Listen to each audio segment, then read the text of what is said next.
Registry Matters is an independent production. The opinions and ideas here are that of the hosts and do not reflect the opinions of any other organization. If you have a problem with these thoughts, FYP. Recording live from FYP Studios East and West, transmitting across the internet. This is episode 124 of Registry Matters. Larry, I have one thing that I want to tell you before we get anything going. You ready? I'm ready. I have complete and total control over this podcast, and that's just the end of the story. Well, I'm glad someone does, because I know I don't.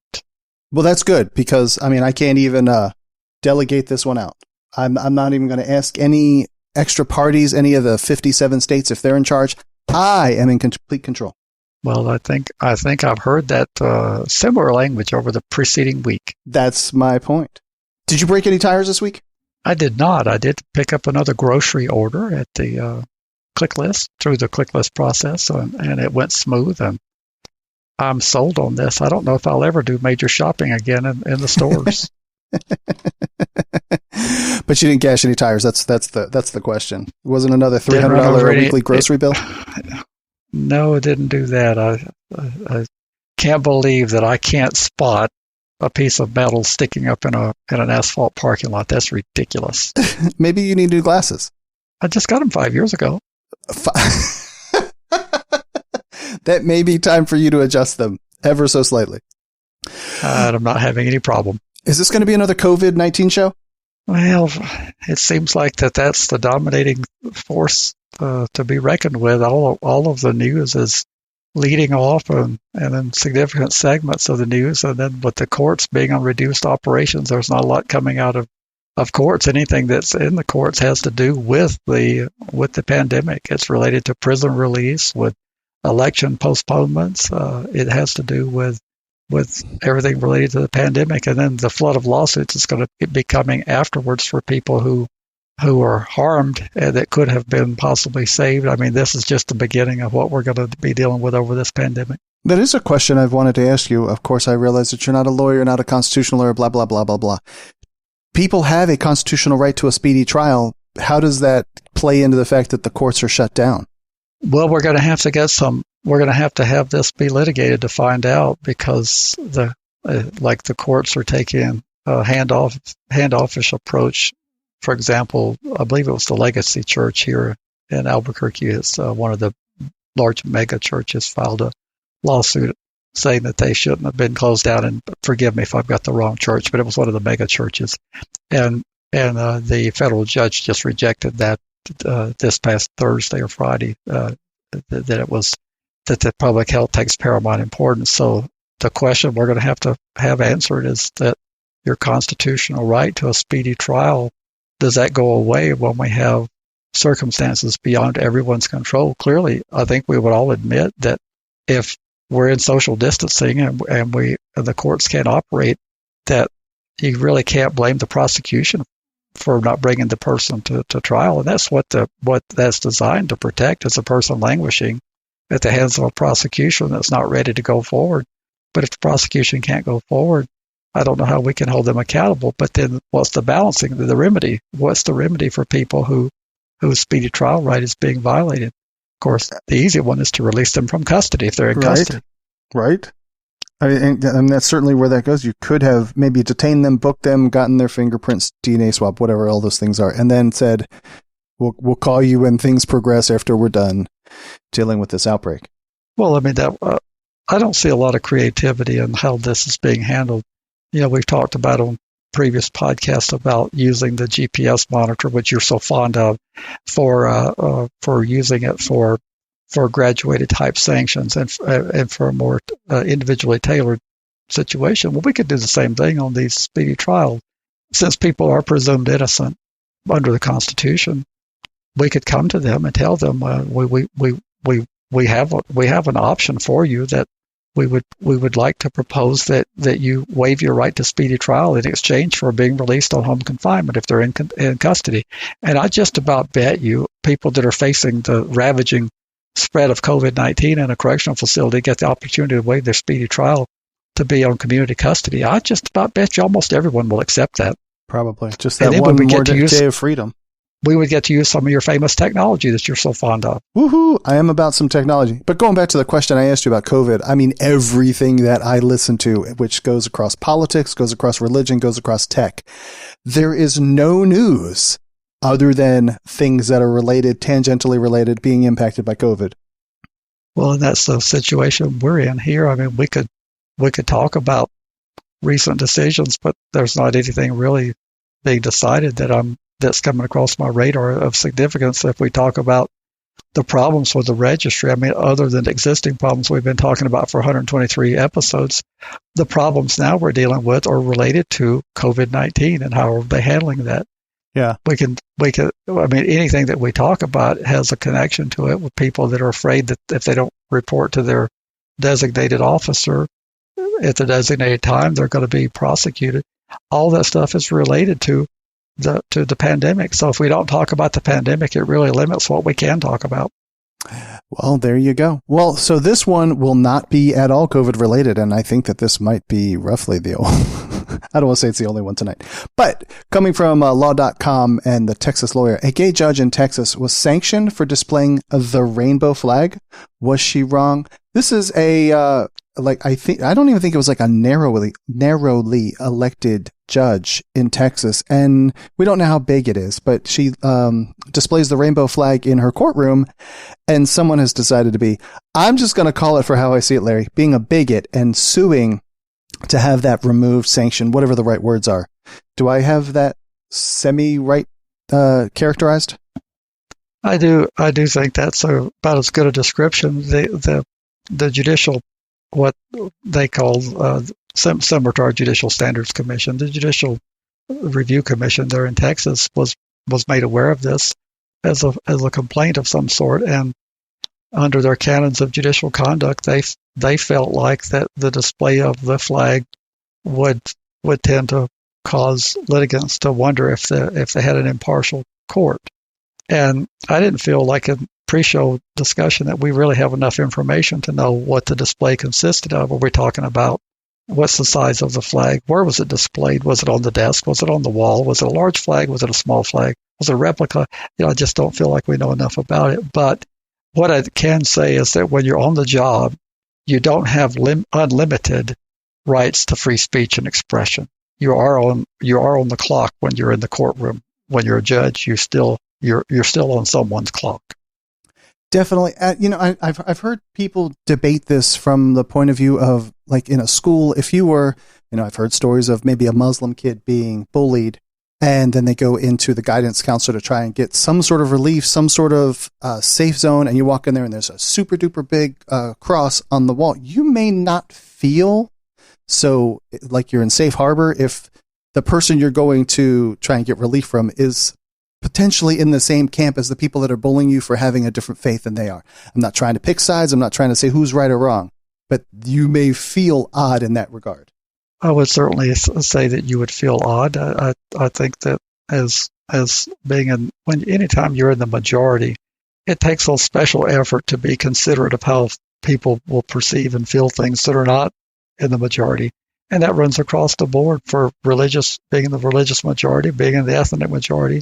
When the Christian, when they're in any type of ceremony, and some are, I'm not sure after COVID-19, they'll be so fond of holding hands and coming together in a circle, but they have no hesitation to ask you, would you please bow your head and let's hold hands together. But then at the end of that, at the conclusion of that, if there's a person who was not a Christian, if they were to say, okay, now let's do my religious thing, those very same people would say, no, I don't believe that way. And they would be very intolerant. And it's hard for them to even relate to, because in their world of experience and their life of experience, everybody's a Christian. Yes. And it's funny that the comment you were making, I think it was last week at the end of the show when you did your really, really poor imitation. The point that you were making was an excellent point, but we were trying to pick on you about the accent. Well, I probably could do it better if I practiced more, but I was trying to make that. I was trying to make that point. When someone is different from you, you already have your skepticism level higher. If you go into a hotel that's American owned and the people look very similar to you and they talk very similar to you, your reaction is going to be a lot different than when they have the foreign accent and they have a little bit different. And Americans look that we don't have. There's nothing that describes what an American looks like because we're a diverse country. But in your sphere of who surrounds you, you have your idea of what Americans look like. At least many people do. When you go into a Middle Eastern hotel, and the person, for example, if they were dressed a little differently and they speak a little differently, and they were to say, "No, madam, I can't rent to you because it violates my religious beliefs," you would not be very tolerant of that because you'd say, "Well, wait a minute, your religion doesn't belong in this business." You would be indignant. I don't think many people could honestly say that if a person said, "I won't carry you in my taxi cab because you're not accompanied by a man in my religion," you just wouldn't tolerate that. And so that's to the point we're making, is that we tend to be more tolerant of what we understand. Of course. Totally. And the person who goes to the guidance counselor and sees many symbols of Christianity, they probably would be a little bit hesitant to talk to the Christian because they wouldn't think that the Christian could identify with what they're feeling. Well, and then back to this, personally for me, if I walked into a courtroom and saw that flag, I would be like, this person is a compassionate person that understands multiple people being oppressed and picked on. Perhaps I will get leniency here. To me, that's what it would imply to me in seeing that flag. Now, that might not be at all how this judge actually acts, but that's what it would indicate to me. But remember, and that's the way I would perceive it, but remember when you walk into a courtroom, if you watch people's court, remember there's two parties, there's two sides to a case. Remember when the police walk in, if it's a criminal case or if it's a civil case, remember when the other side walks in, they're supposed to have that same feeling of impartiality. It's not just you as a defendant in a criminal action that's supposed to feel like the judges.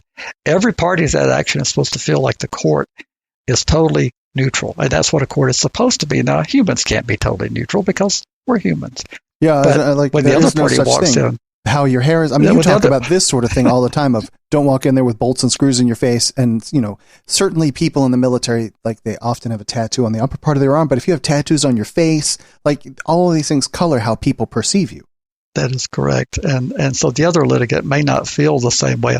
A litigant that's coming from a more conservative viewpoint, in particular, if it's a law enforcement officer, they might have some pejorative term that I don't think I need to say on the podcast, and they would think that possibly think that they're not going to get a fair shake. And I think that's what the Judicial Commission was looking at: is does this color the flavor of the courtroom to where the impartiality of the presiding judge is in doubt.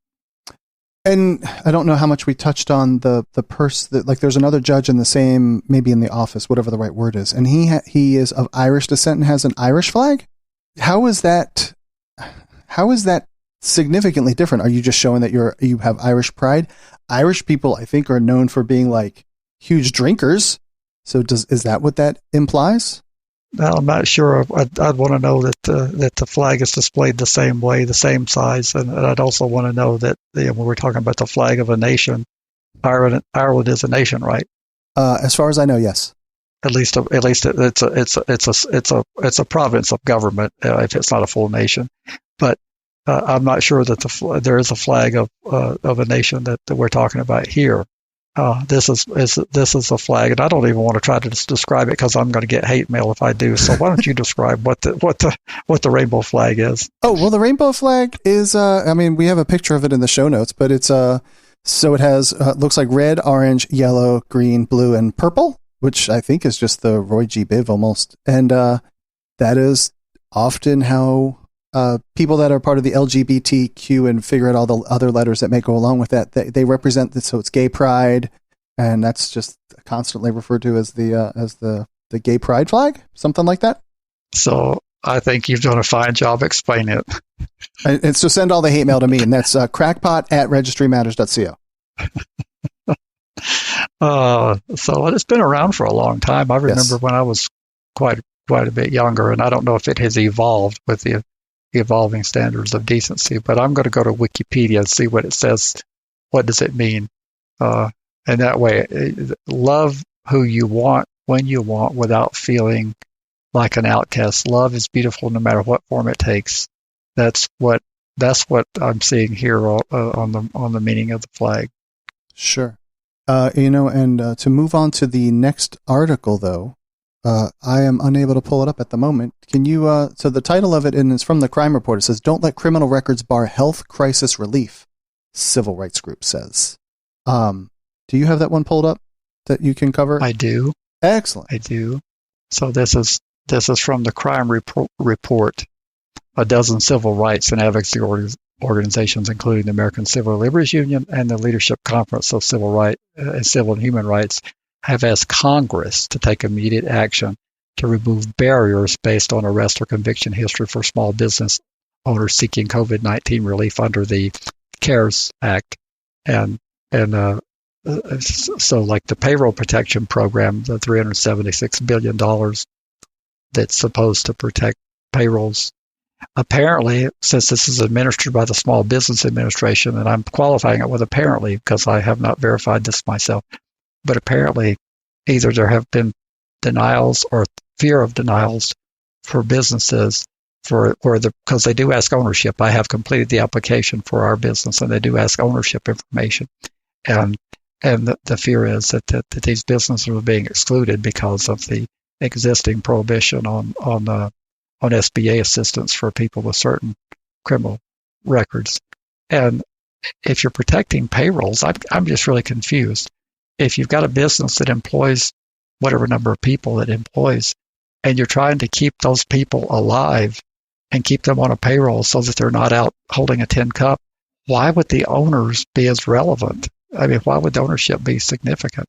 This is about getting hands into our former employees' pockets. And if they don't have this money, most businesses, I'm told, can operate anywhere from about 16 days to about a month and a half with their cash reserves, and then they're out of business. Mm-hmm. Yeah, so how does the owner of the business impact that they have 100 employees? What's the difference? Well, that's what I'm trying to figure out. If the way when I did the application, they ask you for your payroll documentation for the calendar year 2019. And then it was based on 2.5 times your payroll, your monthly payroll cost, and that includes your payroll and your fringe benefits, your taxes related to payroll, health insurance, and those things. They ask you for that information, and then you could borrow 2.5 times that, and then it's theoretically forgivable if you meet the requirements for either recalling laid off workers or not laying anyone off during this pandemic.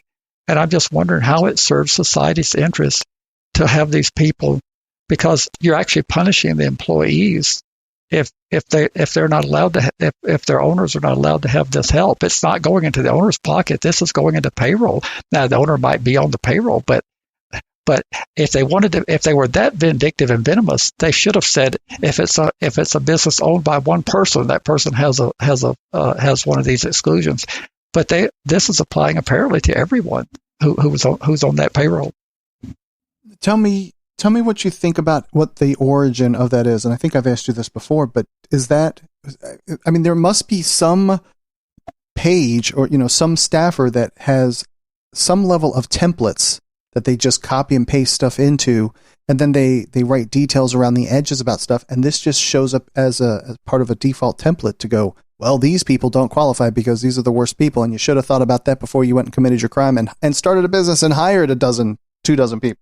Well, I'm not sure this is in the CARES Act. I'm thinking it's, from what I'm hearing, is that it's because of the SBA's existing limitations. I see. It's not actually, they didn't actually drop this template into the CARES Act. Now, again, I haven't read the 900 pages of the thing. What? But from what I've heard on the talk shows is that this is something that's just because that's SBA existing policy. We've probably in our listening audience got some people out there who own small businesses, and I think we should extend this invitation to them that if you're in this situation, please email us and give them the real email address, because I'd like to hear if they've been denied, and if so, what they were told is their reason. But that's the rumor out there, and this whole story is about don't exclude these people because of a record. I mean, this is about helping everyone. Yeah, so they are Americans. Yes. I think so. But check. You can either go to registrymatters.co, and there's a contact form on the website, or registrymatterscast@gmail.com. Yeah, certainly. We would love to bring you on the program, and you can talk about how this is impacting you certainly in a negative fashion. that you can't do payroll.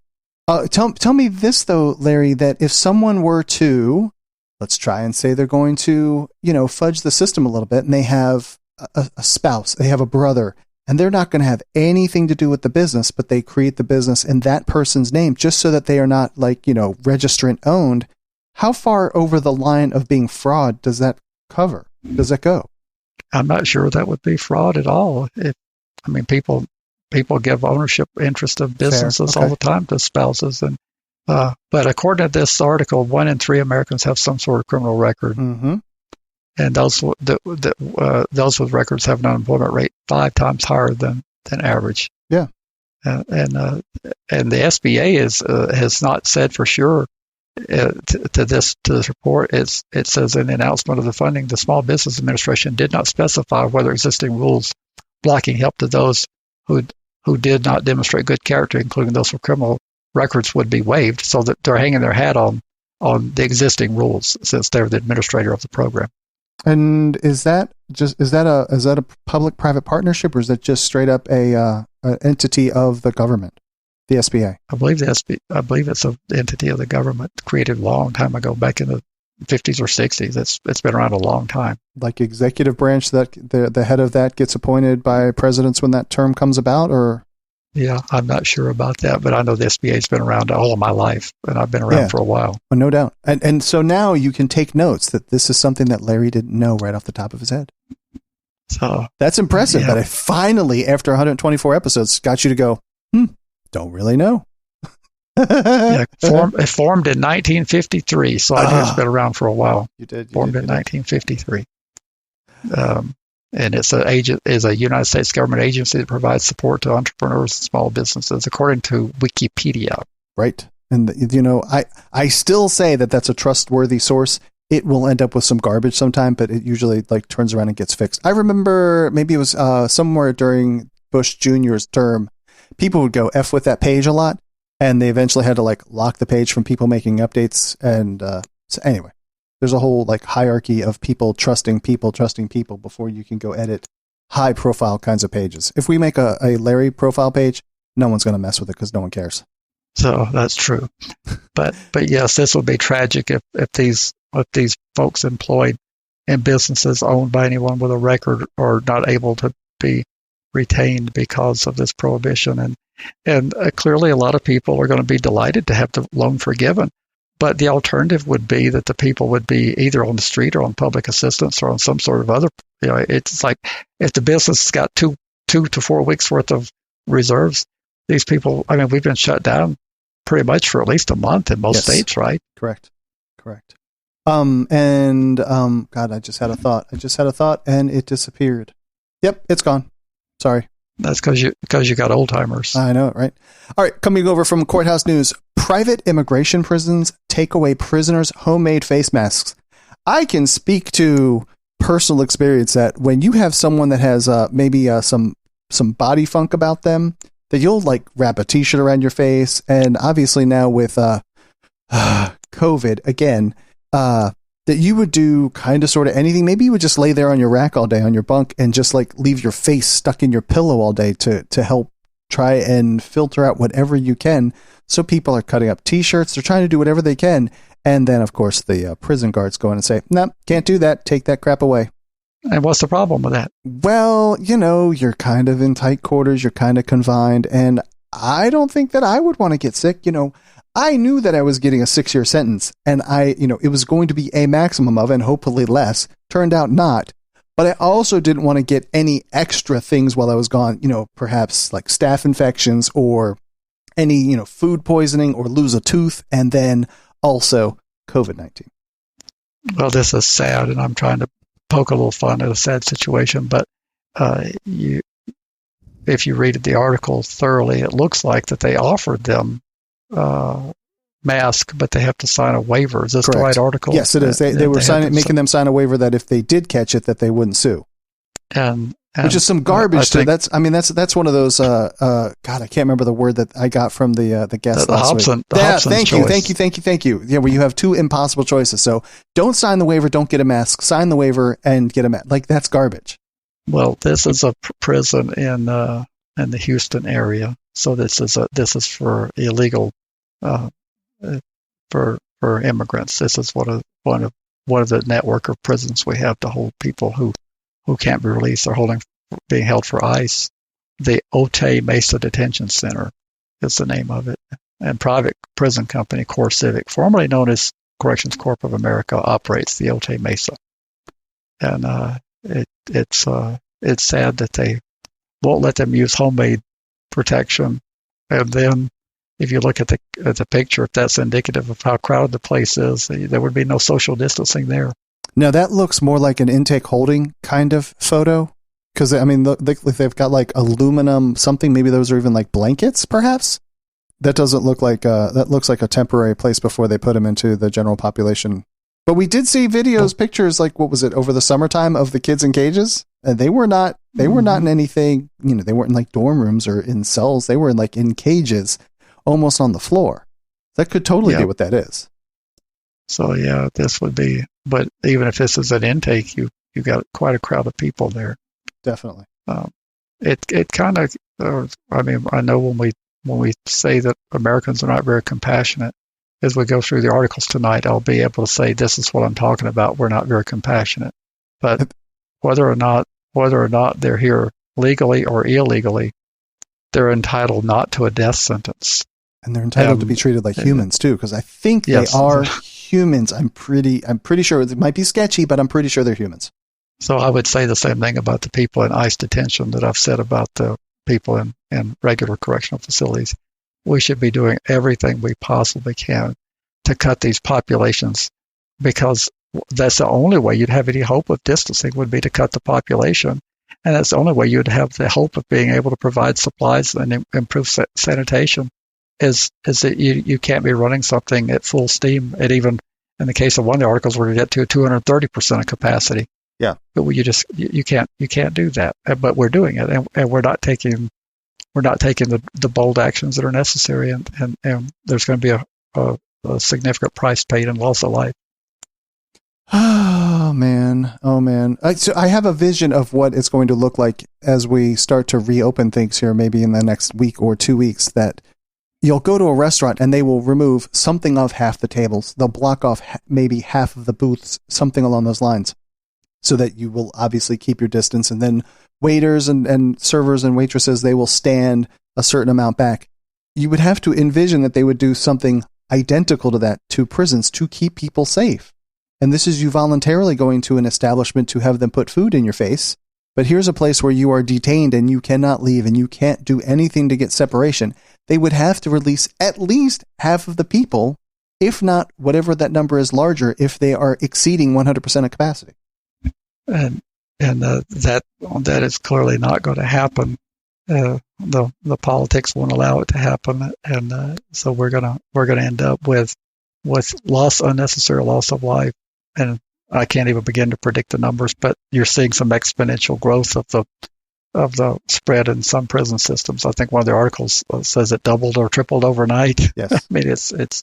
And then these are also people that probably wouldn't be counted properly, because they'll just sort of disappear into somebody's book that doesn't really get tracked. I mean, a place like we get articles from them all the time. Who am I thinking of? The Appeal is one of the places that maybe they would come up, but that doesn't make any level of mainstream media for anybody to give a poop about it. So the next article is from New York. Why don't we combine that one with the governor of the other state that also said she's not going to do anything dramatic either. So that way I can bash the liberals together. Very good. But the one we do have next is from the New York Times about the doctor. Yeah, I jumped ahead. No, that's cool. That's cool. So, but this one is from the New York Times. It says the Miami police. Oh wait. Yeah. So the Miami police chief promised an investigation after a video showed Dr. Armin Henderson being handcuffed outside his home on Friday. This is a black doctor who tests homeless people for coronavirus. And the way the video runs it is he's like organizing what looks like just kind of an unmarked box van or whatever. And he's walking back and forth, and someone called the police that there's a black man. There's a black man like doing something with a van, and so the cop comes by and he's like, "Hey, what are you doing?" There's no audio on it, and eventually the cop gets out and handcuffs the guy and detains him, and he's a doctor that's trying to help test homeless people. Eventually his wife comes to his aid and shows him identification, and he gets released. But like, why can't a black guy be in a neighborhood and doing something very nice without getting detained in some capacity? I'm not really laughing, but I can't stop laughing about this. The officer said that he thought he was littering. Yes, because it looked like he was until he took the stuff that was in his hand and like smashed it out. Now it's on the ground, so now he's like, probably like, you're littering. I got you. So, well, what's wrong with you people, Larry? Well, I'm always skittish on. I mean, I deplore racial profiling, but I'm always skittish when we never want to allege that unless the evidence is overwhelmingly there. It's to me, it demeans. It's like calling something rape when it isn't. Yeah, rape is so horrible that we should never minimize it by calling something rape that isn't. We should never be tolerant of racial profiling, but we have to actually look if the evidence supports that. And unfortunately, there's no audio with this. But I mean, if you roll up on a scene and it looks like a person's littering, you are going to have some questions for them. I mean, that is, if you receive a phone call, so I'm trying to give the police just a tad bit of a doubt here, but I would find it very objectionable if he was racially profiling. Here's an interesting story, and I always found this one to be super ironic that this is a lifetime ago for me, but when I was in the Army and I was working in the orderly room where they would, track all the personal paperwork and all this stuff. And one of the reports that I had to put together was to what was the ratio of the different races and what kind of awards and medals and, commendations did they receive in whatever that period was. And I've always thought of it being odd that if it's something that you're tracking, then that means you could have, you could assign quotas. Well, okay, so we have 10% black people in the Army, whatever that number is. So we have to make sure that they are proportionally given awards. But now you're just standing somebody up for getting an award that might not deserve of it. But if you don't track it, then then things might be out of whack. But I've always just found that to be a really interesting situation, that if it's something that you should be tracking, then someone's going to influence it in the direction to make it equitable for somebody that may not deserve it. But if you don't track it, then could be all out of whack. Well, in a true colorblind society, it wouldn't matter if it is out of whack. I mean, you're not guaranteed a specific outcome in life. You're guaranteed, at least in my interpretation of the Constitution, an equal opportunity for that outcome. Mm-hmm. So, but we're nowhere near that. Even with all the dramatic progress we've made, we still have so many barriers that stand in the way. And despite a middle-class person, upper middle-class person who believes that everything's equal, it really isn't. And all you have to do is go to a place where children are growing up in poverty and look at what their chances of those children would be, even if they work every bit as hard as your children do, that their odds are heavily stacked against them. But in a true colorblind society where no one is giving any preference or disadvantage to that, you wouldn't need to track it because they would be a meritocracy. I believe that's the word I'm looking for. I will go along with that 100% right there. I will go along with that. Yeah, I don't know how do you square that and have people like I like the term used, a colorblind society, and we are so very far from it. By no stretch of the imagination could you say that we are equal in that regard. And I always like to qualify with I agree, but how much progress we've made. If we downplay the progress, then you have people out there saying, well, you liberals just don't tend to, nothing ever satisfies you. And you're right, until we reach the optimum of development, which would be a colorblind society. But we would have to be clearly willing to recognize that dramatic progress has been made. You're a whole lot better off growing up as an African American in 2020 than you were in the 1950s in the rural South. But does that mean you have equality under the law? No. It just means you have a whole lot fewer barriers than you had in the 1950s. Definitely that. Hey, do you want to go bash Cuomo now? Isn't Cuomo doing a halfway decent job of managing New York?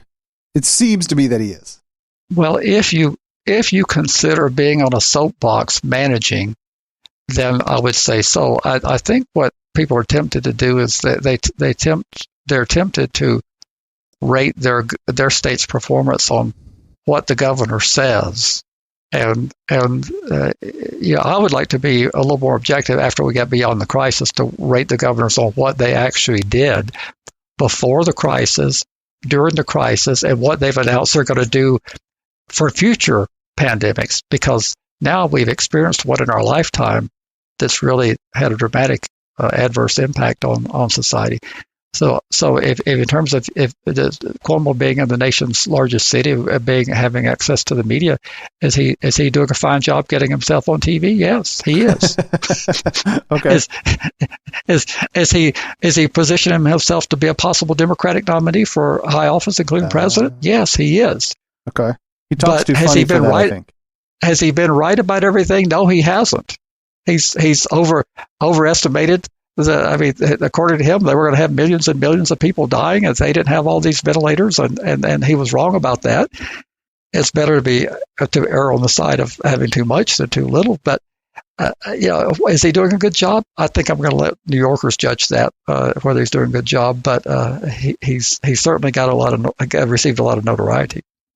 This seems like an impossible situation for a politician. If you underestimate and the shit hits the fan, you are doomed, and you end up with things far worse than you ever anticipated. But just like like a hurricane forecast would end up in the southeast, and then at the last second it detours. So they made all these preparations and like, oh, you weathermen, you're all full of crap, and then they stop listening to it in the future, and then all of a sudden the big Katrina whatever hits that area. You're like damned if you do, damned if you don't. You almost can't win. That is true, and with this article that we're going to cover, with combining it with the Oregon, my point is I would be more pleased with Governor Cuomo if he were taking bolder action when it comes to the people incarcerated, and his action is very timid in terms of what to do about it. He's not. You're going to get bashed as a liberal. You're going to get bashed as a liberal no matter what. So you might as well do the right thing, and you are. The conservatives are going to hit you no matter what you do. When it comes to releasing people in prison, I'm going to go back to the Middle East with the Yom Kippur War in 1973, when the question was how do we save Israel from being annihilated, and there was a discussion of whether we paint over American military transport planes so that we can have plausible deniability. And of course, it would still be known that they were coming from the U.S. And the decision was made: if we're going to take the hit for an airlift, we might as well do around-the-clock airlift. If you're going to get criticized for releasing 150 prisoners or 250 prisoners, you might as well do the right thing and release as many as you can to make the institutions as safe as you can for the duration of the pandemic. Because they're going to hit you whether you release 2% of the prisoners or whether you release 20% of the prisoners or whether you release 40% of the prisoners. They're going to hit you and they're going to say you're soft on crime. That they will not be able to help themselves. That's what they're going to do. And what power does the governor have with state prisoners? Well, I'm assuming that they have a dramatic amount of power, including most corrections systems have furlough programs, so they could probably temporarily furlough a lot of people. They have sentence reductions where as a general rule, most prison systems operate at or near or sometimes above capacity. They have population reduction measures where they can shave off the time on the end of people's sentences. It's already under existing law and policy. So he could have a variety of tools in his arsenal, including moving up people's release dates under any existing law that he has in New York. He has executive powers. I mean, he could do a whole number of things. And any power he's lacking, I could just about guarantee you that since he's got a relatively progressive legislature there, he could probably get it through the legislature to the extent they're in session, which they probably are not. So he would probably have to take an executive action because, come to think about it, they're probably closed down like most of the legislatures are. I mean, I was making a tongue-in-cheek comment about the total power at the beginning of the show, but as far as I know, the governor can just say, we're letting you go. He has the power of the pen to commute, or like you said, I guess maybe would a temporary furlough, would that require the legislature? A furlough is what I'm more I'm telling people you don't have to release people never to come back. You can do furloughs. Most every state I've been in has a furlough opportunity, and they tend to be very selfish with granting those. And what you described is if you have a death in the family, you have to pay for an armed guard to take you to the funeral. But furloughs are my first choice is to tell people, now we can let you stay here if you don't want to agree to be furloughed, but you will be having to come back to prison when the pandemic subsides.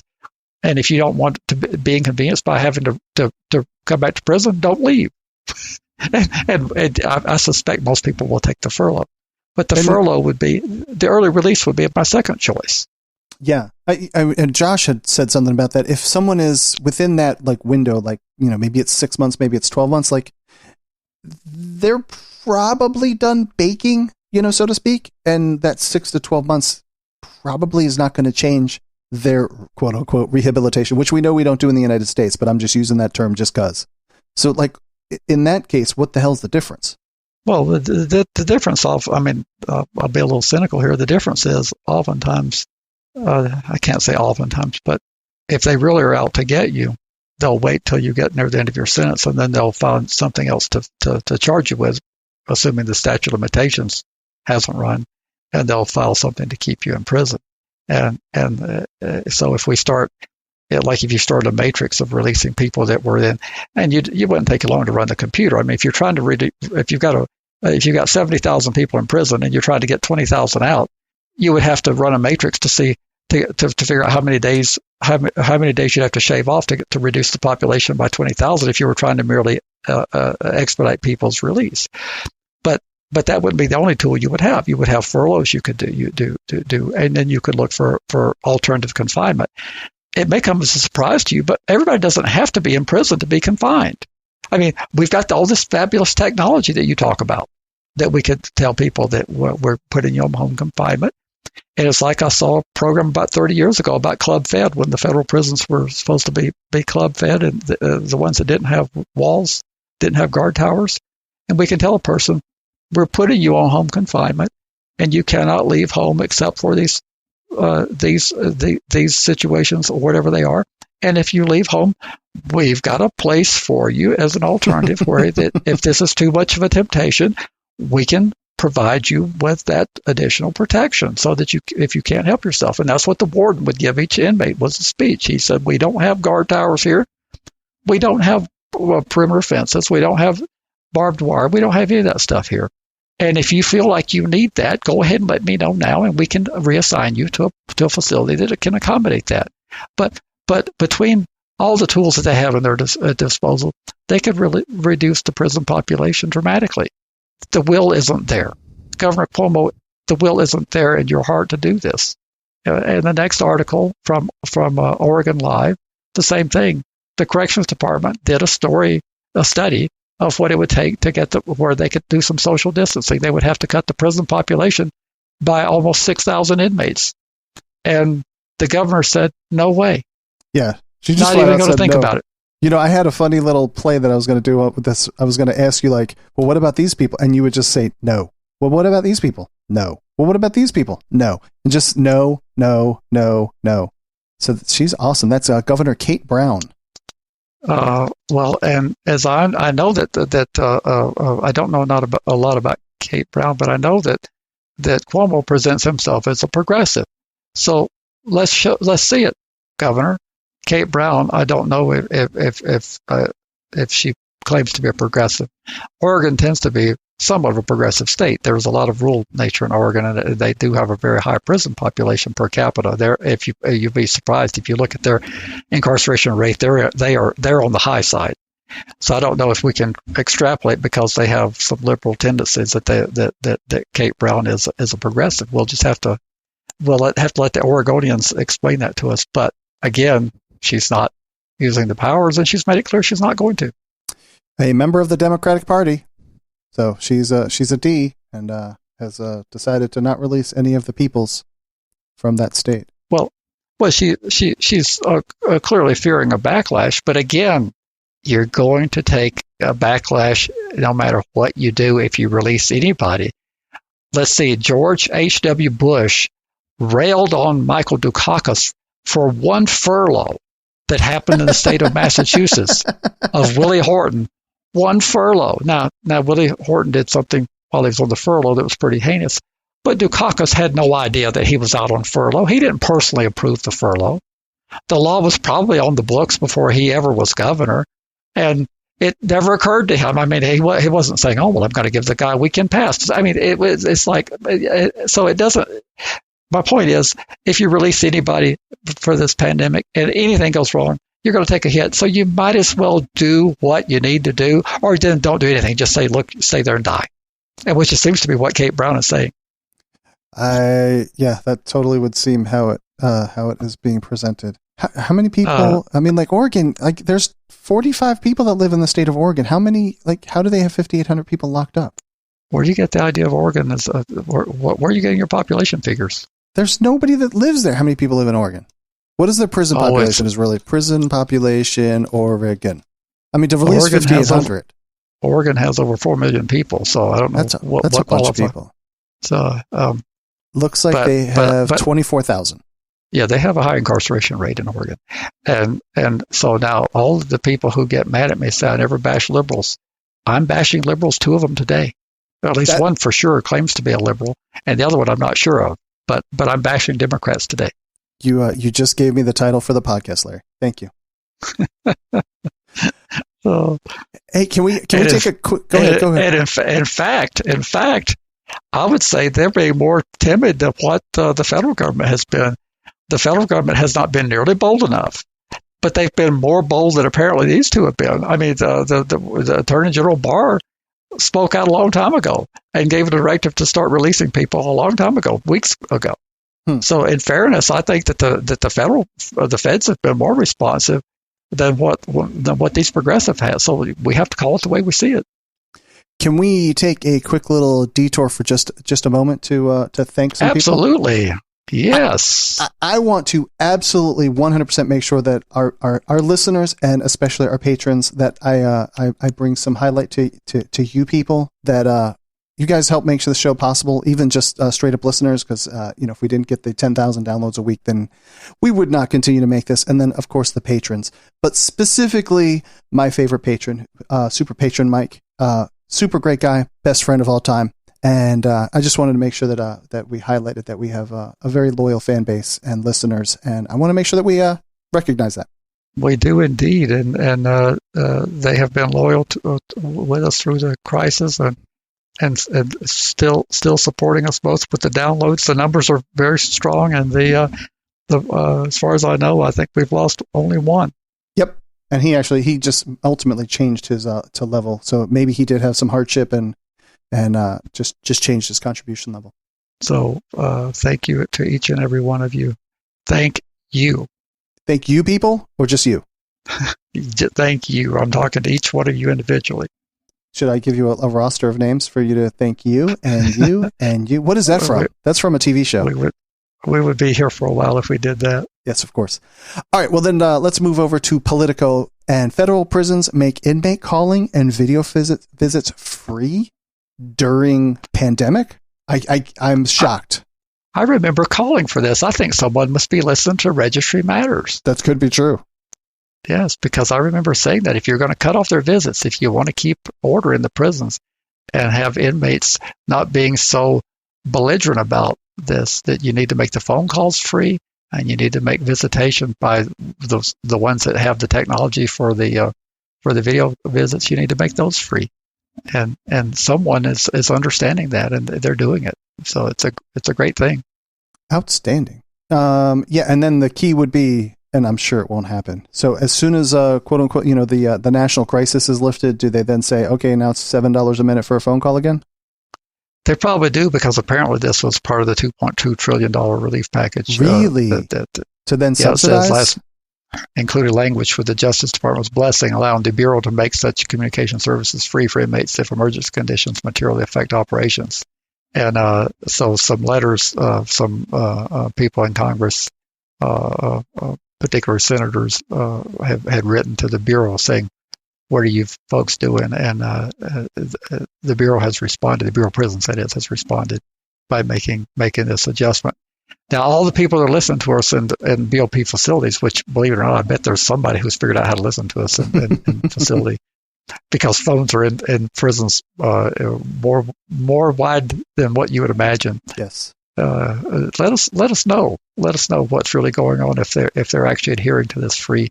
It's one thing to have a policy; it's another thing to actually have it implemented where people are getting access to the phones and to the visitation. If you don't have any staff because they're all infected and everybody's on lockdown, it doesn't make any difference what the policy is. True. Did you see the note that I wrote below the link of the article? And is that something to bring up, or should we skip that? Well, the letters that went, there weren't any Republicans mentioned, and I wouldn't expect that this would be something that I mean, the average Republican isn't thinking about this issue when we've gone over many episodes about Republicans' fear that people in prison are just a block of Democrat voters waiting to happen, and so I wouldn't expect that they would be trying to be there. But I don't know if I'd make anything of it that all the letters that were mentioned went from Democratic lawmakers.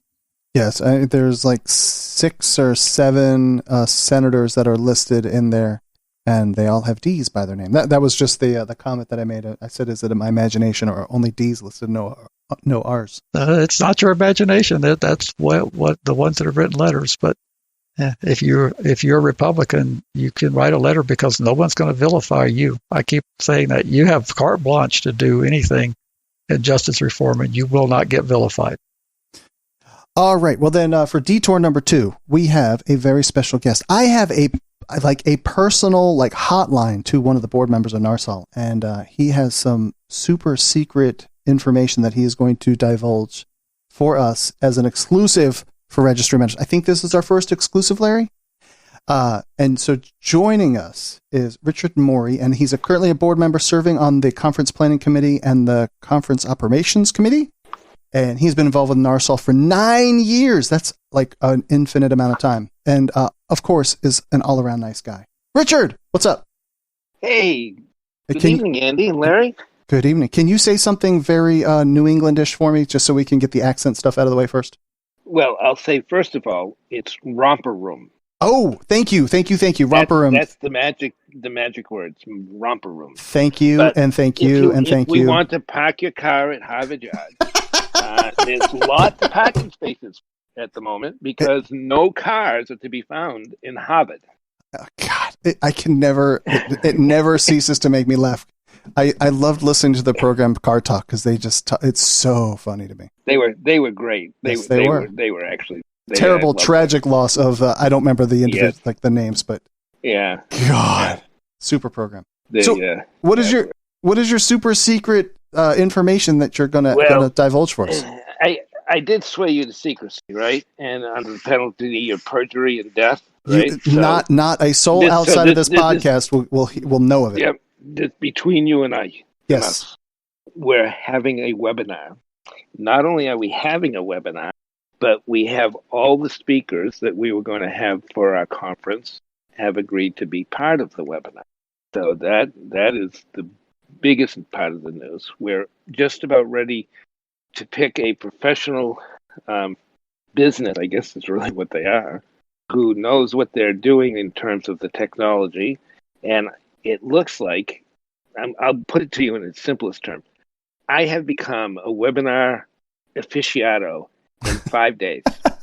I have done 5 different webinars this week, and I've never done it before, and I'm telling you, this stuff is so simple. Even I'm doing it.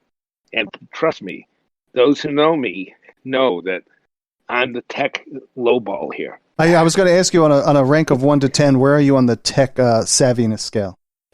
0.3 maybe. You're below 0, -3. I think that would be fairly accurate. Brenda could probably qualify that for you, but yeah, I'm not up there very far. Well, that's cool. I didn't know about all the speakers. So, like all of them, or almost all of them. All the speakers have signed on board with the webinar. We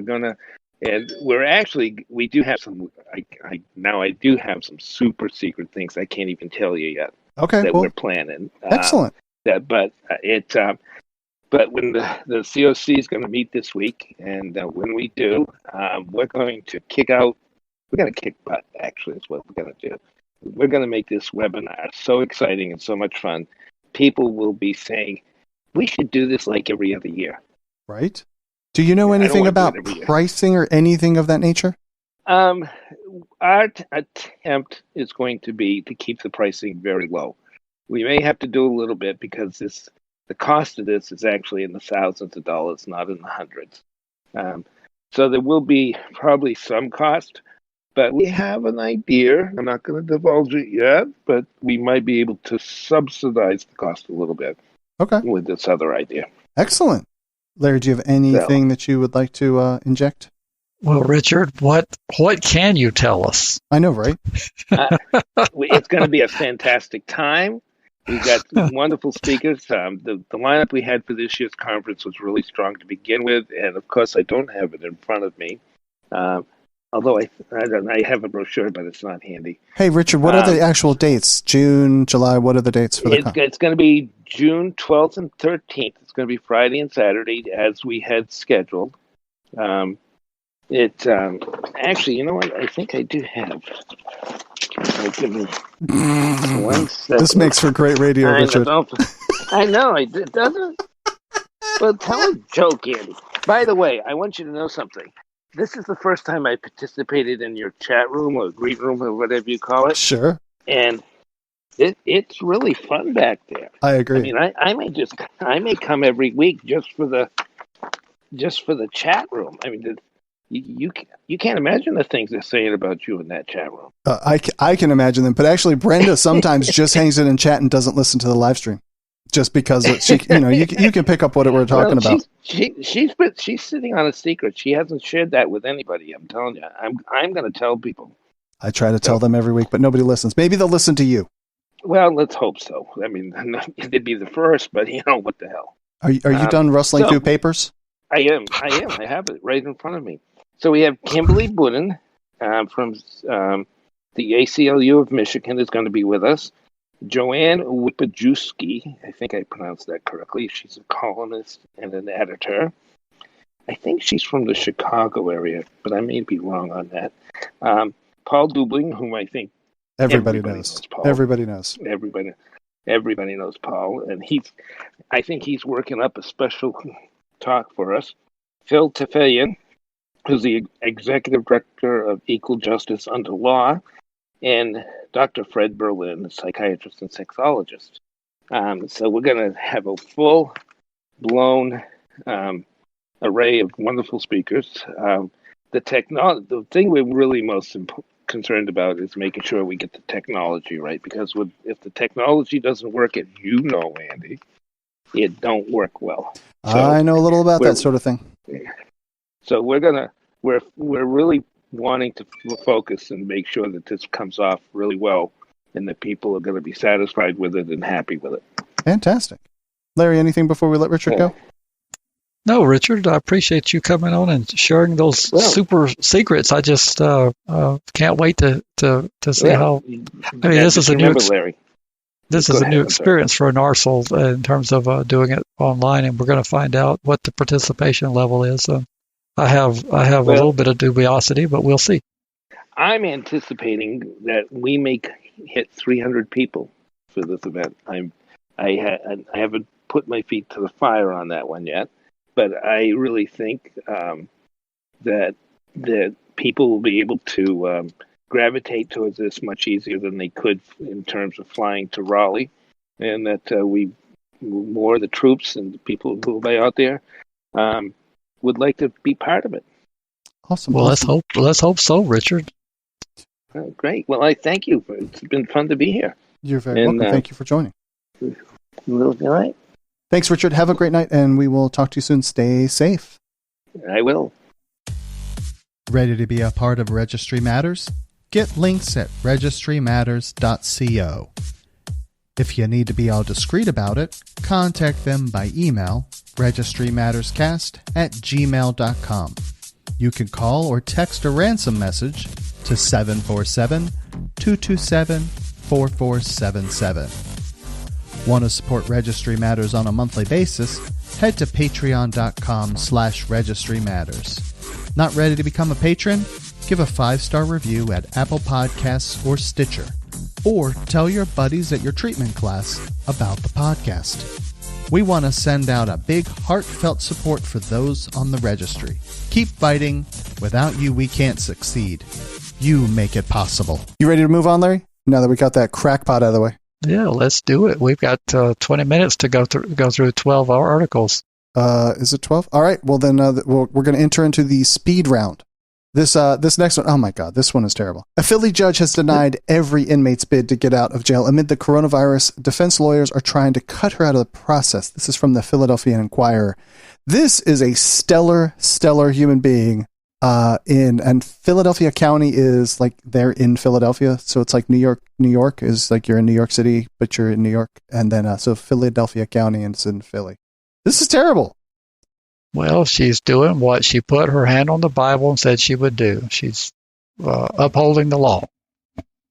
I mean, I suppose, but don't judges sort of have the capacity to have compassion and think about like things in totality? Hey, you did felony jaywalking. Maybe you don't need to be in prison to where you're going to catch a deadly disease. Well, the funny thing is it says that in some cases that she increased the detainee's bail after they filed their motion to get. Now that's funny. That'll teach you. Come into my court and waste my time asking for some sort of compassionate relief to get out of prison. I will just $5,000 bail. Let's make it $25,000. So, we had a judge here in Bernalillo County that I never saw it, but I had more than one attorney say this was true, that she would ask, and she's no longer on the bench, so I don't think there's any need to name her, but she would ask when she was setting the bond, are you going to be able to make that? If the person would say yes, she would say, well, I'm increasing it. So now, of course, if it's your first arrest, you have no idea. You would think that the judge is trying to make sure that since you're presumed innocent, you're going to get out. But the rumor has it, and this will be an Ashley question if this is true, because she's been practicing 25 years right here. But the rumor has it that she would say, you're going to be able to make that bond. And they'd say, I believe I will, Your Honor. And she'd say, well, then it's $10,000. That's awful. And I'm assuming that she's an elected person. I'm assuming, we talk about this frequently, that state level judges are generally elected. Is that fair? Generally, there's some elected component to it. And I don't know in Pennsylvania, but by her action, she's either a very, very closed-minded individual, or she's afeared of something, and she's apparently that it's so egregious that the defenders are trying to get her off of the decision making, cutting her out of the loop. How does that work? How does that work, like tactically? From your point of view, of how do you get it so that aren't judges randomly assigned, and so you just get the short stick, and that's who you get? How do you get a judge out of that process? Well, not knowing enough of the intricacies of the court system in Pennsylvania, I would say there'd be a number of ways you could do it. For example, usually in the larger jurisdictions, and Philadelphia would qualify for that, a judge doesn't go back and forth between civil and criminal and domestic relations in the specialized courts. They're usually assigned to a division of the court. So if she's a common pleas judge, for example, which is the trial level court, if she's a judge in common pleas and she's in the criminal division, one thing you could do would be to get her assigned she could be assigned to domestic relations or to juveniles or to God, that's juvenile. That's a scary thought. But you could have her assigned to the civil division, to one of the other divisions, and that would get her out of the process. In our state, we can excuse a judge. So what happens here is there's a peremptory challenge that either side can make, and you end up excusing a judge so many times that the reassignment happens. If that judge is never going to have a criminal case because all the defense lawyers are disqualifying, excusing the judge, they end up being assigned to do different types of work. So I don't know what all the options would be, but it mentions in the article that the Supreme Court overturned one of her excessive sentences as being extremely harsh. So this is a known thing. This is like the judge in Georgia named Amanda Williams. There were a bunch of profile radio programs. This American Life profiled her. She would just rake you over the coals and almost entrap you through things. Terrible. Well, I'm going to correct myself. I said Supreme, and I meant Superior. It says in February, okay. Superior Court overturned a 7-year prison sentence. Coyle imposed, and this is the judge's name, on a man who had violated probation, saying a reasonable observer could question whether the judge comported herself in an unbiased and impartial manner, end of quote. So, like I say, this is well known around the circles, of what all their options are to deal with her. I don't know. Gotcha. And then I guess otherwise she comes up for election in another half decade or something, and then maybe she gets voted out, but probably not, because she's probably tough on crime, and that makes everyone feel all squishy inside and gets reelected. Well, in Philadelphia, that doesn't seem to be the mood that carries the day. True. True. And, I wonder what Larry Krasner has to say about her. They're probably besties and go golfing weekly. I thought he was mentioned in the previous article that we were just talking about. He was quoted in there, if I remember right, but I don't remember what he said. My old timers has kicked in. No kidding. But I'm pretty sure he was mentioned in there. District Attorney Larry Krasner said he understood Bradford Gray's position given the effort parties have put into finding candidates worthy of possible release from jail. The previous article, like the one I think you're thinking of, the Reason article, those are just two the Philadelphia covering. Yeah. They're just a companion, just different point of view on the same article. Well, I guess we can then move over to Cleveland.com. And 5th inmate dies of coronavirus at Elkton Federal Prison in Ohio. I learned that Ohio is pronounced Ohio this week. So I have never heard that. Yeah, that's from Ohio natives. I guess one of our patron listeners probably would know of it as Ohio, since he's from up that way. Hey, man, that's only 5. What's the big deal, right? Well, that's one of the facilities that ends up with a lot of the federal. It's a federal facility that ends up with a lot of people that have sexual convictions, and I don't want to jump to a conclusion that has anything to do with anything, but the prison currently houses 1,999 male inmates and 418 at an adjacent lockup. If they haven't gotten that population down, I think this is just the beginning of what we're going to see. Yeah, I got to think that things are going to get worser. Isn't that a word? It is a word, and we have the way we judge it on the NARSL side. We know where the institutions are where we send the most of our newsletters, and that is one of the top 5 where we have subscribers in Elkton. And then I guess we can move over to hey, we do have one from the appeal. This is a man with innocence claim is first to die of COVID-19 in Pennsylvania prison. This guy who was serving 30 years in prison and was claiming innocence and was working with possibly the Innocence Project. Is that who I saw in that article to try and get released for? Yes, that's what you saw. Okay. 67 years old. I'm just going to call that shitty, Larry. But I'm confused because I read the article and it said he was in prison, Pennsylvania prison, but then it referred to Phoenix. Is there a Phoenix, Pennsylvania? There's probably a Phoenix everywhere. Well, I've never heard of that. It was held at the State Correctional in Phoenix. Maybe it's just titled Phoenix and not Phoenix, PA. Anywho, so we don't have to look for that. Yeah, we don't know, but yeah, that caught my eye when I was reading this. And then another thing that caught my eye, and of course the name John is fairly common, but the name Wetzel is not. That would be true. And the corrections head is named John Wetzel, and back in the 70s there was a basketball player for the Atlanta Hawks named John Wetzel. Did John Wetzel go into the corrections business after he retired from basketball back in the days? Back in the days when they paid him $30,000 a year. Well, I mean that's possible. You always hear about sports people opening up restaurants. I don't think I've ever heard of one doing corrections, though. Well, but that's not true. The Atlanta Braves had a pitcher named Pat a pitcher named Pat Jarvis, who became the sheriff of DeKalb County, which is the county directly east of Atlanta. He played for the Braves, and he was like the sheriff. So but the salaries back in the days we're talking about when Wetzel played and Hank Aaron, the salaries were just minuscule by today's standards. I mean, when you inflate Hank Aaron's $100,000 a year salary for inflation from the 1970s, he would be making $900,000 today, not $7 million or $8 million or $12 million or $14 million a year like they're like people are earning these days for playing sports. I mean, is it possible that it's the same person? I have no idea. All of our listeners in PA, you can tell us, is John Wetzel a former basketball player?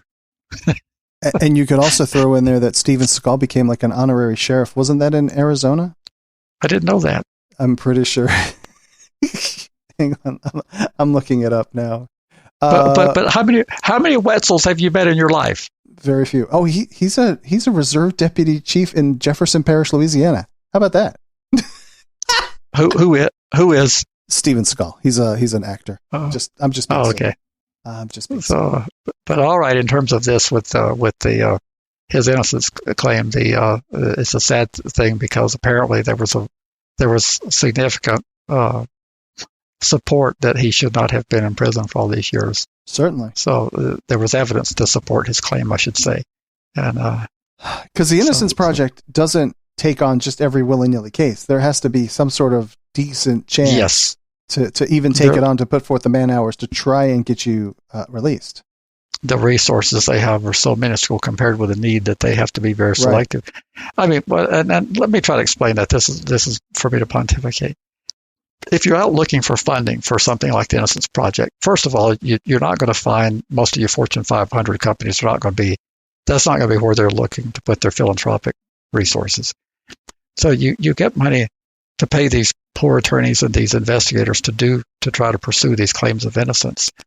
And if you just take every comer that comes off the street that says, "Hey, I'm innocent," and you don't ever actually take a claim that works, it's very difficult to go back to your funders and say, "We're actually freeing innocent people."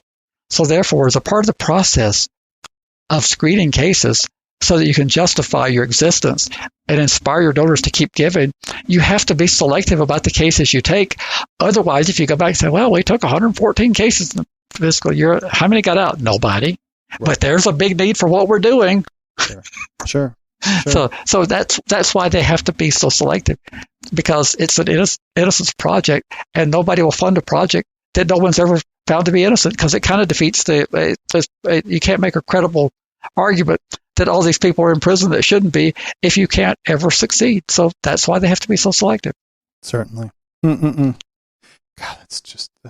I can't imagine you're like, yes, I'm going to get out, and then all of a sudden this thing happens, and boom, 3 months later, you croak because of it.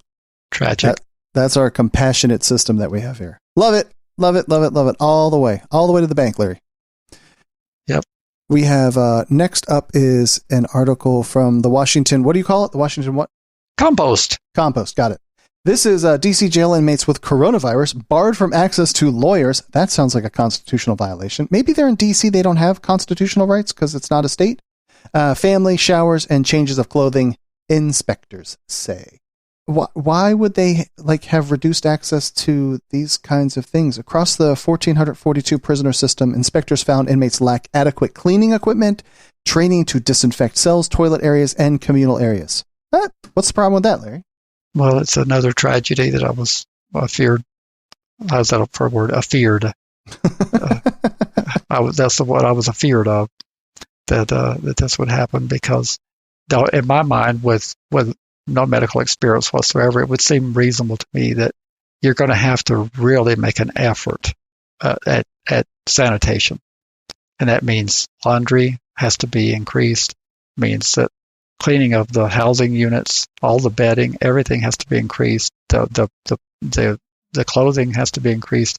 Well, that's difficult to do if you're overcrowded to begin with, and if you start having staff shortages because people don't want to work there because they become infected, and that scares off the rest of the people. So the whole system will begin to break down, because if you have a staff of 300 for the 1,400 inmates, and the 100 of those quit showing up for work because of fear, how much work can the 200 do that are remaining?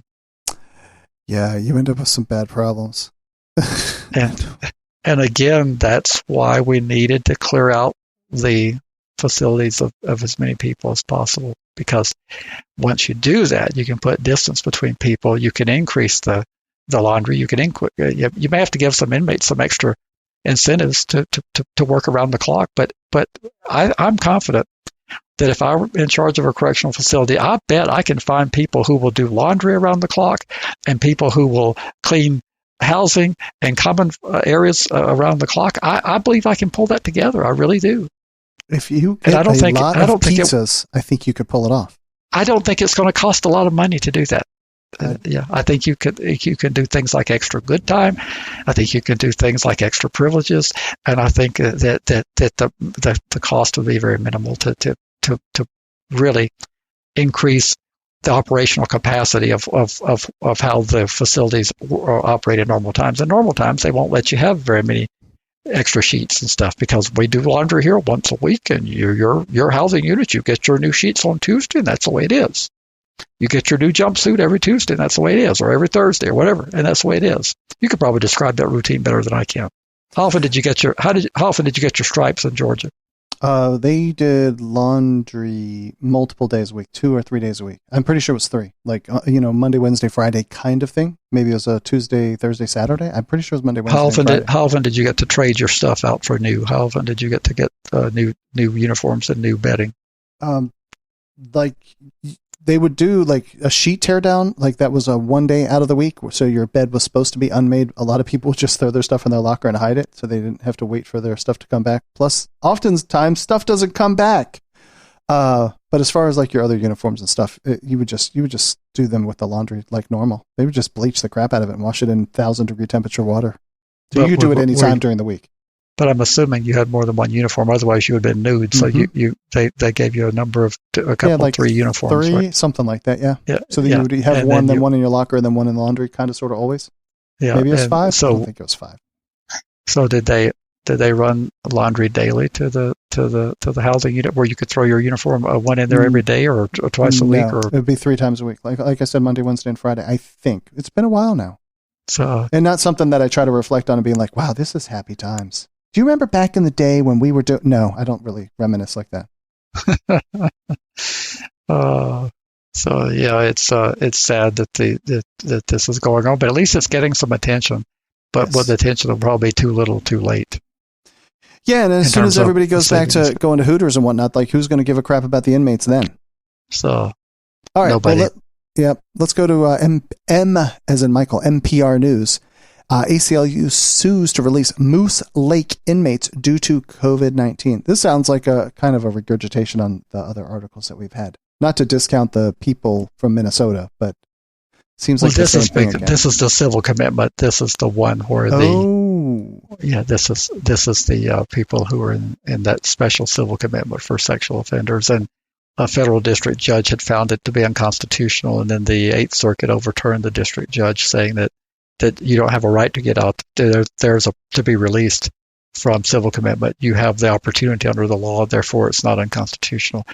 And now these people are essentially in prison. I mean, it's as close as to prison as you can imagine. And so they're saying, well, since we're not prisoners, we're civil, we're patients, let us out during this crisis. And that's what they sued for. Okay. Interesting. Yeah. Okay. You think do you think they'll gain traction? It'll probably be too little too late, being that the courts are working on slow schedules these days. And then there's going to be this huge backlog once they do finally get back to a normal schedule. There's going to be a gigantic backlog if the courts weren't already stacked to the gills with overloaded work as it is. Well, the judge that had the previous case he got flipped or overturned, is what flip means. He got overturned. If he happened to have gotten this case assignment again, he's going to be a little gun shy. When you're flipped by the appellate court, it makes you a little gun shy the next time around. So he's probably going to be, if this case came up, of course he can always recuse himself and say he doesn't think he can be impartial, and he can punt the case to someone else. But I just think it's going to be too little too late. Gotcha. And then we have another article from law.com, which is titled, let me get down to it. This is legal malpractice claims against public defenders subject to Tort Claims Act. Larry, I understand every word in this article, but I do not understand what Tort Claims Act is. I don't understand how this gets put together. Well, this won't take a lot of time. It just means that if you feel like that you've been improperly represented, which is a pretty hard barrier to prove that you had malpractice. It's like medical malpractice. People make a big to-do about medical malpractice, but most of them go nowhere. if you feel like that your attorney has committed an act of malpractice, which is not the same as you didn't like the outcome. It's that there were actually tangible things that the attorney should have done that would have made the outcome different, all but for those mistakes. If you're going to sue the public defenders, and this is out of the state of New Jersey, you have to comply with the elements of the Tort Claims Act. Tort means an injury. And if you're going to claim that you were injured by the New Jersey Public Defender's Office, you have to submit a notice within 90 days of the injury, preserving your opportunity to bring that claim. So everybody in New Jersey, if you think your attorney committed malpractice, you've got 90 days to file that notice. Otherwise, you're going to be barred by the Tort Claims Act. You won't be able to seek any redress because of your failure to put the state on notice that you have a claim.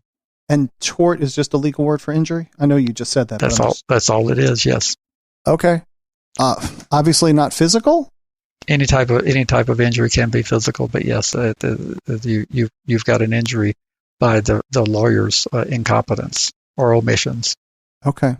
I'm trying to wrap my head around the actual meaning of this, just for my own personals. I'm taking one moment to go, now I understand. Oh, hey, and then let's punish you for being in prison in Alabama. Alabama reopens what is called a deplorable prison to quarantine new prisoners. Wow. This place not new prisoners. Well, it says to quarantine new prisoners. That's what it does say. Or the people who have been tested positive for COVID-19. Right.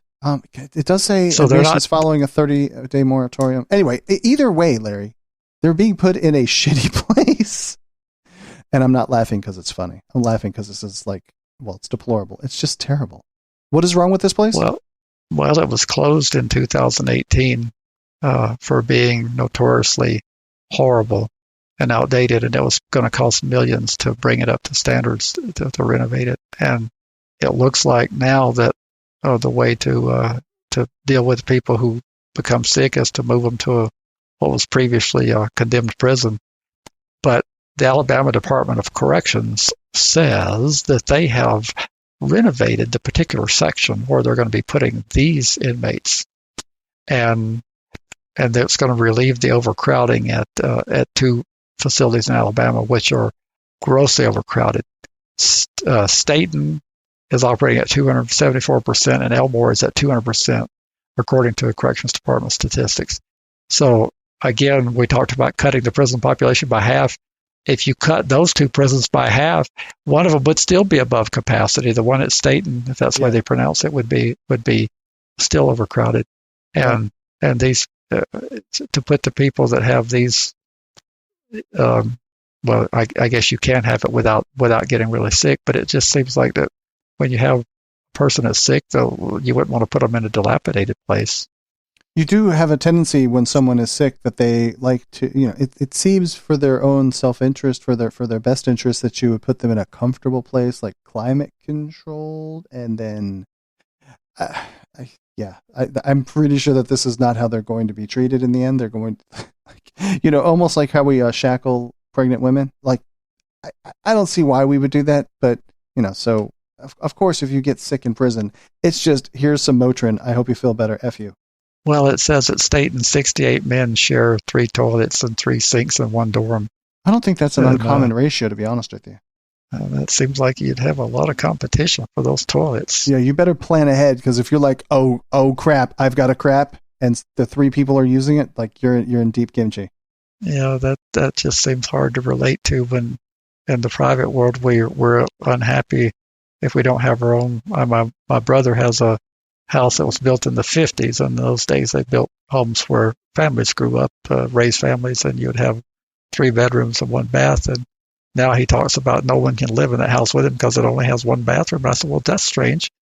In the 1950s, people raised families in this very home and didn't think anything about it. But now no one can live here with you. You must have this entire place by yourself because it only has 1 bathroom.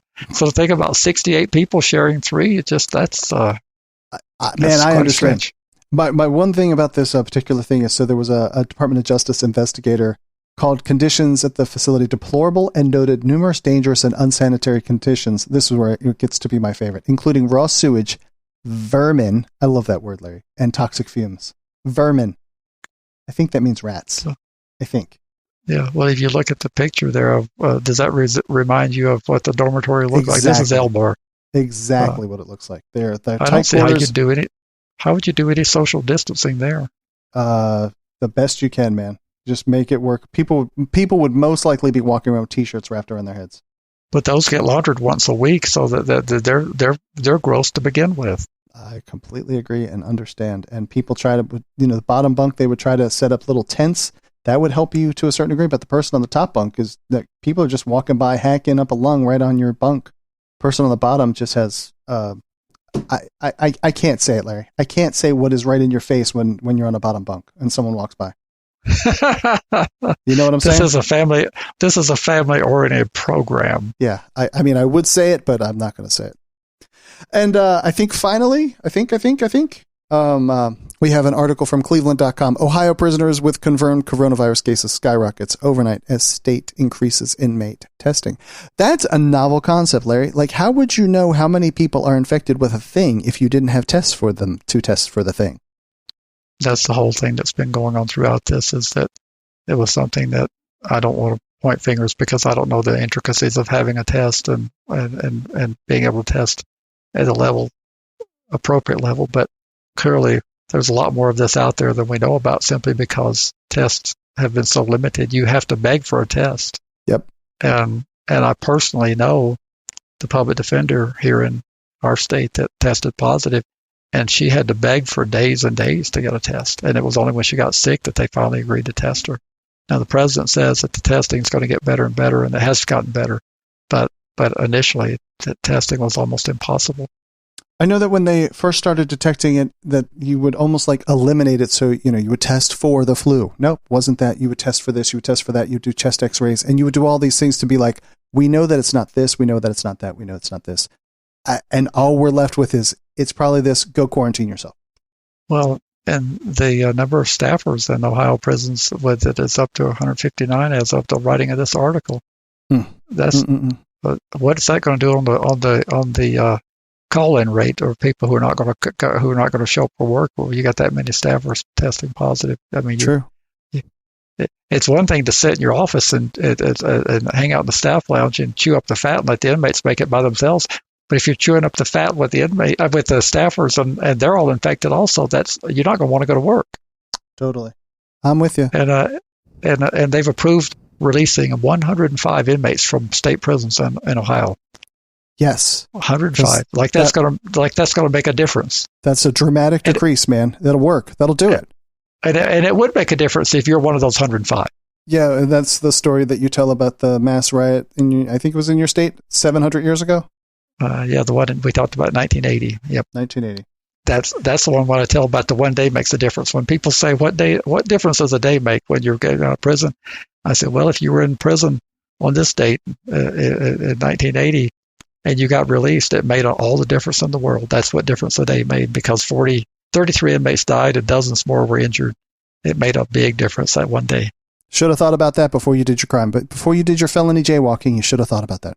Well, we read the names of those people, and they were very young, and it was very touching 40 years later to read the names, because in those days we had only that one prison. We had very little separation between the non-serious offenders, and it was just a tough place to send people to, and as the outcome showed.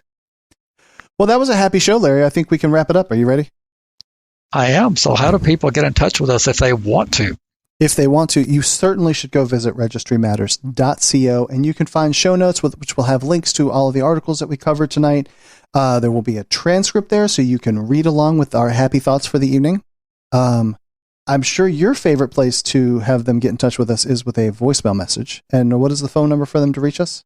747-227-4477. Now, what will the transcript do with when I say afeared? How would it transcribe that?